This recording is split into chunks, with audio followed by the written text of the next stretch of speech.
भाजपचे मंत्री नितेश राणे सध्या महाराष्ट्रामध्ये हिंदू मुसलमान वाद पेटवण्यासाठी सातत्याने वक्तव्य करत आहे।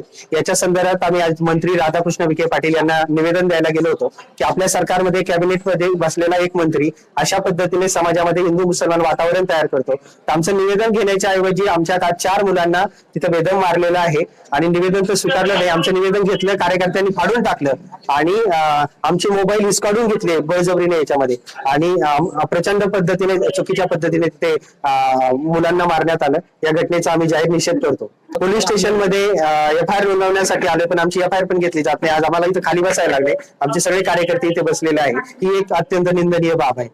नाही, आम्ही चळवळीत काम करणार आहे। गेली 10 वर्ष आम्ही इथे काम करत आहे। जे जे सत्तेमध्ये जातात त्यांना प्रश्न विचारणं हे नागरिक म्हणून आमची जबाबदारी आहे, आमचा संविधानिक अधिकार आहे। सत्तेत गेलेल्या मंत्र्यांना प्रश्न नाही विचारायचे, मग कुणाला प्रश्न विचारायचे हा पण एक सगळ्यात मोठा प्रश्न आहे। म्हणजे त्यांचे मंत्री विष पेरायचं काम करताय, दंगे घडवण्यासाठी सातत्याने वक्तव्य करताय। मग त्यांना प्रश्न विचारायचे नाही तर मग कुणाला प्रश्न विचारायचे? आणि आम्ही चळवळीत काम करत आहे, सामाजिक जीवनात काम करतो। जे अन्याय अत्याचार हिंदू मुसलमान वातावरण तयार करणाऱ्याच्या विरोधात आम्ही बोलत राहू। आम्ही संविधानवादी कार्यकर्ते आहोत, संविधानाचा सन्मान करणारा, संविधानाचा विचार लोकांमध्ये पेरणारी लोक आहोत आम्ही।